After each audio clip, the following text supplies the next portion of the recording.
So hey guys, welcome back to my channel. तो दोस्तों, जैसा कि हमने मार्शल मास्टर के पिछले एपिसोड में देखा था कि जब सांग वानसियर को पता चलता है कि उसके लॉ इन्फोर्समेंट हॉल के सोल्जर्स को डीमन क्लैन के लोग मार रहे हैं, तो ये चीज सुनकर वो काफी ज्यादा गुस्सा हो जाती है और एक पावरफुल एनर्जी का ब्लास्ट करती है, जिससे आसपास की सभी चीजें डिस्ट्रॉय होने लगी थी। और अब आगे दोस्तों, आज के एपिसोड की शुरुआत में हमें दिखाया जाता है कि उसके सभी डिसाइपल्स अब ये चीज देखकर काफी ज्यादा घबरा रहे थे। सभी लोग नीचे अपने घुटने पर बैठ गए थे। फिर सांग वानसियर कहती है कि अब तो मैं फर्स्ट हेवन में भी पहुंच चुकी हूँ, लेकिन इसके बाद भी लोगों की हिम्मत इतनी ज्यादा बढ़ गई है कि वो हमारे ऊपर अब भी अटैक कर रहे हैं। और इतना कहने के बाद फिर वो अपने सभी लोगों को ऑर्डर देती है कि तुम सब मास्टर आंसू को फॉलो करो और इस मामले की अच्छी तरह से इन्वेस्टिगेशन करो, पता लगाओ कि इसके पीछे कौन है और जल्द से जल्द उसको पकड़कर मेरे पास ले आओ। और ये कहते हुए वो बहुत ही ज्यादा गुस्से में थी। उनके सभी एल्डर और डिसाइपल कहने लगते हैं कि जी मास्टर, हम इस पर काम तुरंत शुरू करेंगे। लेकिन फिर सांग वानसियर एल्डर लॉन्गपो से कहती है कि तुम यहीं रुको, मुझे तुमसे कुछ बात करनी है। तो उनके अलावा यहाँ पर सभी लोग पोर्टल के इस्तेमाल से चले जाते हैं। फिर सांग वानसियर लॉन्गपो के पास आकर उसे एक जेड स्लिप देती है। ये वही जेड स्लिप था जो कि मास्टर आंसू ने सांग वानसियर को दिया था। और लॉन्गपो जैसे उसको चेक करती है तो उसको पता चलता है कि डीमंस तो इसके अंदर ब्लड डिवाउरिंग आर्ट का इस्तेमाल कर रहे हैं और बताती हैं कि इसमें जिस तरह का टेक्निक इस्तेमाल किया गया है वैसा बिल्कुल सेम टू सेम मैंने कुछ समय पहले नोटिस किया था, जो कि मुझे गुयू वर्ल्ड के बंद होने के कुछ समय बाद मिला था। और फिर वो अपने मास्टर सांग वानसियर से पूछती है कि कहीं ये दोनों कनेक्टेड तो नहीं, मगर इसका जवाब देने के लिए सांग वानसियर के पास कुछ भी नहीं था। तो फिर लॉन्गपो कहती है कि शायद डीमन क्लैन हमारे खिलाफ कोई बहुत बड़ा षड्यंत्र रच रहे हैं, मगर पता नहीं होंग युआन कहाँ है। गुयू वर्ल्ड का सफर खत्म होने के बाद से उसका कोई नामो निशान नहीं है। तो फिर सांग वानसियर वो जेड स्लिप लेने के बाद कहती है कि इसीलिए मैं चाहती हूँ कि तुम इस मैटर को पर्सनली इन्वेस्टिगेट करो, पता लगाओ कि सच्चाई क्या है। तो एल्डर लॉन्गपो कहती है कि जी मास्टर, और फिर गायब होकर यहाँ से चली जाती है। जिसके तुरंत बाद यहाँ पर स्वान युआन एम्पायर के मास्टर की एंट्री होती है। वो आते ही सांग वानसियर से पूछने लगता है कि क्या तुम अभी भी मुझ पर ट्रस्ट करती हो। तो इसके जवाब में सांग वानसियर मुस्कुराते हुए कहती है कि मैंने आज तक कभी तुम्हारे ऊपर डाउट किया ही नहीं है। तो अब स्वान युआन का एम्पायर कहता है कि अगर ऐसी बात है तो अब अपने लॉ एनफोर्समेंट हॉल को ऑर्डर दो कि वो हमारे ऊपर अटैक करना बंद कर दें। तो इसके जवाब में सांग वानसियर उसके पास आकर कहती है कि अगर मैंने अभी ये सब कुछ रोक दिया तो हमारा रिलेशनशिप पूरी तरह से एक्सपोज हो जाएगा, हमें सही वक्त का इंतजार करना होगा। मगर स्वान युआन एम्परर बिल्कुल भी खुश नहीं था। वो कहता है कि आखिर कब तक हमें वेट करना होगा, जब तक ये वार खत्म होगा तब तक हम दोनों पूरी तरह से डिस्ट्रॉय हो जाएंगे। मगर इस पर सांग वानसियर का कहना कुछ और ही था। वो कहती है कि अगर दोनों बर्बाद हो भी गए तो क्या, फ्यूचर में मेरा मिस्टी पैलेस पूरी दुनिया पर राज करेगा और फिर हमें रोकने वाला कोई नहीं बचेगा, जिसके बाद तुम बनोगे प्याओ मियाओ पैलेस के लॉर्ड और ये सब कुछ मेरे साथ साथ तुम्हारा ही होने वाला है।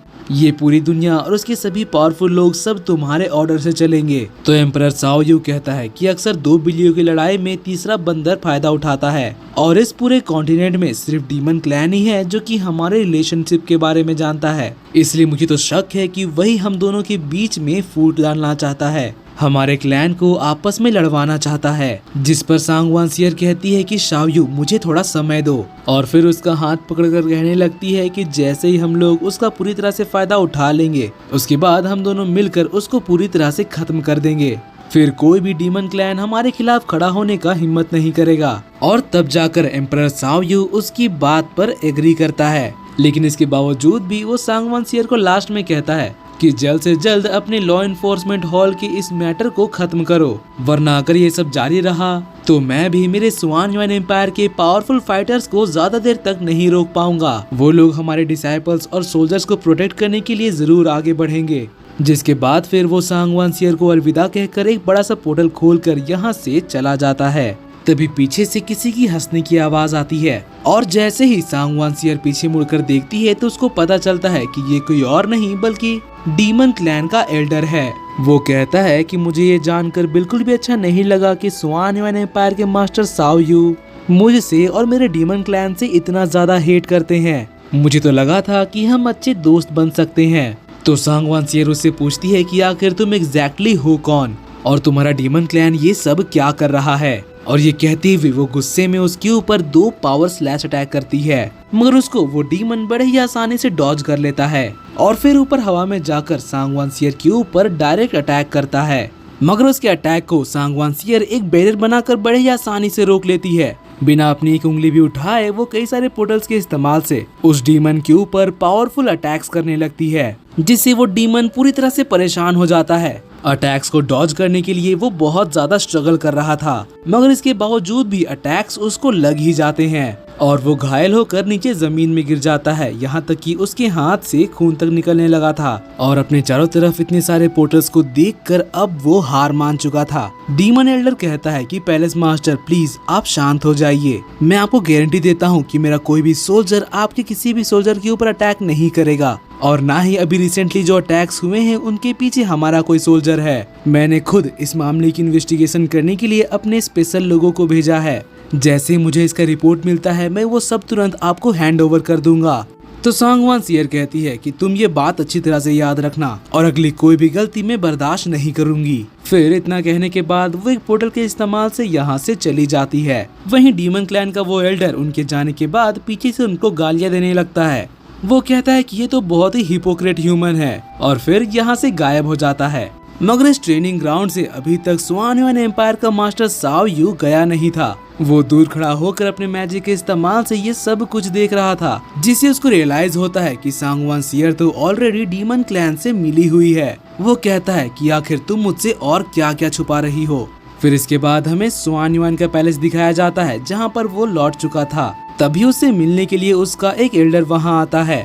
वो कहता है कि मास्टर आखिरकार आप लौट ही आए, मुझे कुछ जरूरी बातें करनी है। तो मास्टर साओ यू उससे पूछते हैं कि बताओ क्या खबर है, जिसके जवाब में वो एल्डर बताता है कि लॉ इन्फोर्समेंट हॉल के लोग हमारे एम्पायर के आउटपोस्ट में अटैक कर रहे हैं जो कि वू रीजन में है। उन लोगों ने हमारे सभी आउटपोस्ट को पूरी तरह से डिस्ट्रॉय कर दिया है और हमारे काफी सारे सोल्जर्स भी इसमें मारे गए हैं। अगर ऐसा ही चलता रहा तो जल्द ही हमारा सब कुछ बर्बाद हो जाएगा, हमें जल्द से जल्द कुछ ना कुछ करना ही होगा। तो मास्टर साओ यू ये सुनकर काफी ज्यादा परेशान हो गए थे। फिर वो एल्डर एक रिपोर्ट निकाल कर साओ यू को पेश करते हैं। वो बताते हैं कि इसमें हमारे आउटपोस्ट के पूरे सिचुएशन की इंफॉर्मेशन है। मास्टर साओ यू उस रिपोर्ट को जैसे ही चेक करते हैं तब उनको पता चलता है कि लॉ इन्फोर्समेंट हॉल के लोग उनके वू रीजन के आउटपोस्ट में लोगों को मार रहे हैं और अपनी मनमानी कर रहे हैं, जिससे उनको काफी ज्यादा गुस्सा आ जाता है। और फिर वो मार्शल गॉड वू शांग से कहते हैं कि मेरे इस कमांड को ध्यान से सुनो और हमारे सारे फोर्सेस तक ये ऑर्डर पहुंच जाना चाहिए कि आज और अभी से हम अपने सारे आउटपोस्ट की डिफेंस बढ़ा रहे हैं और अगर लॉ इन्फोर्समेंट हॉल फिर से हमारे रीजन में दखलंदाजी करता है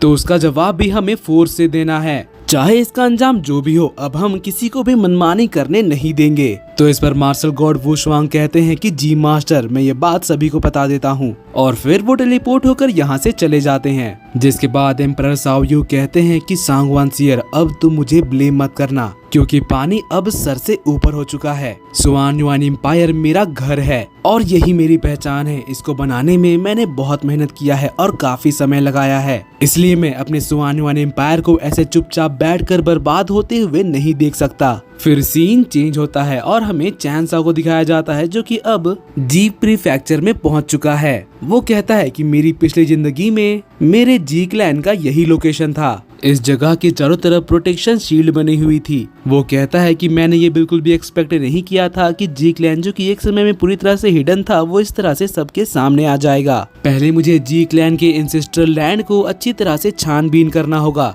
लेकिन जैसे ही वो जी क्लैन के प्रीफेक्चरल लैंड में पहुंचता है तब वो देखता है कि यहाँ पर तो एक फोरबिडन सील बना हुआ है जिसके अंदर काफी सारे पावरफुल फाइटर्स है और उनकी ऑरा भी खतरनाक है। वो सोचने लगता है कि अगर मेरी पावर अभी इमोर्टल रेल्म के 9 हेवेंस मार्शल गॉड तक होती तो मैं इसके अंदर आसानी से जा सकता था, लेकिन अभी मामला कुछ और है। लगता है कि मुझे अंदर जाने का कोई दूसरा रास्ता ढूंढना होगा। फिर चैन साओ जी प्रीफेक्चर के सिटी की तरफ देखने लगता है। वहाँ के मार्केट में जाकर चैन साओ लोगों से इंफॉर्मेशन लेने की कोशिश कर रहा था। वो इसके लिए काफी सारे दुकानदारों से और साथ ही कई मार्शल आर्ट क्लैन के मास्टर से भी बात करता है, जिससे उसको जी क्लैन के अभी की सिचुएशन के बारे में थोड़ा बहुत अंदाजा लग जाता है। चैन साओ कहता है कि जी क्लैन के सामने आने के बाद से वो जी प्रीफेक्चर का रूलर बन गया है और इसीलिए वो अपने क्लैन को स्ट्रॉन्ग बनाने के लिए पावरफुल फाइटर्स को ढूंढ रहा है। अगर मुझे किसी बड़े पावरफुल क्लैन ने इंटर करने के लिए रेकमेंड कर दिया तो मैं आसानी से जी क्लैन के अपर एशिलॉन में एंटर कर पाऊंगा। बस उसके लिए मुझे थोड़ा बहुत अपना टैलेंट दिखाना होगा, जिसके बाद एंसेस्ट्रल लैंड में एंटर करना मेरे लिए बहुत ज्यादा इजी हो जाएगा। लेकिन आखिर में ऐसा रिकमेंडेशन वाला पावर हाउस ढूंढूं कहां से? अब चैन साओ ये सब कुछ कहते हुए जी प्रीफेक्चर के वैलीज के ऊपर उड़ ही रहा था कि तभी उसको अपने सामने एक एनर्जी का ब्लास्ट महसूस होता है। चैन साओ उस एनर्जी को एनालाइज करके समझ जाता है कि ये तो एक एम्परर हर्ब है। इसलिए फिर चैन साओ एक फॉर्मेशन बनाकर अपना पूरा का पूरा रूप बदल लेता है और इस बार वो एक यंग जंगली लड़का बना था। जिसके बाद हमें अगली सीन में दिखाया जाता है कि चैन साओ एम्परर हर्ब की सेंचुरी में पहुंच गया था, लेकिन यहाँ पर काफी ज्यादा भीड़ थी। एम्परर हर्ब तक पहुंचने के लिए सभी को एक सीढ़ी पार करनी थी, जिसमें काफी ज्यादा स्पिरिचुअल एनर्जी थी। चैन साओ उसकी तरफ बढ़ ही रहा था कि तभी एक बंदा उसको रोक देता है। वो कहता है कि आखिर ये जंगली लड़का कहाँ से आ गया। हमारे मास्टर अभी माउंटेन के ऊपर अपनी चाय एंजॉय करते हुए डाओ के बारे में डिस्कशन कर रहे हैं ताकि वो एम्परर हर्ब को एब्जॉर्ब कर सके। इसलिए अपना टाइम वेस्ट करना बंद करो और यहाँ से चले जाओ। तो चैन साओ उसकी बात सुनकर हंसने लगता है और बिना उसे कोई जवाब दिए सीधे आगे बढ़ने लगता है। तो ये चीज देखकर वो बंदा काफी ज्यादा गुस्सा हो जाता है। वो कहने लगता है कि आखिर तुम्हारी हिम्मत कैसे हो गई इतना सब सुनने के बाद भी मुस्कुराने की। और फिर जैसे ही वो चैन साओ के ऊपर अटैक करने ही वाला था कि तभी पीछे से एक आवाज आती है जो कि ये कह रही थी कि आखिर मुस्कुराने में क्या प्रॉब्लम है। ये आवाज एक उड़ते हुए रथ से आ रही थी जो कि उसी समय चैन साओ और उस बंदे के सामने लैंड होता है। इसका नाम यूज़ी है जो कि ज़ीयुन क्लैन से बिलोंग करता है। वो बंदा जैसे ही उसको और उसके रथ को देखता है वो तुरंत पहचान जाता है कि इसके अंदर जरूर फेरी ज़ीयुन होगी।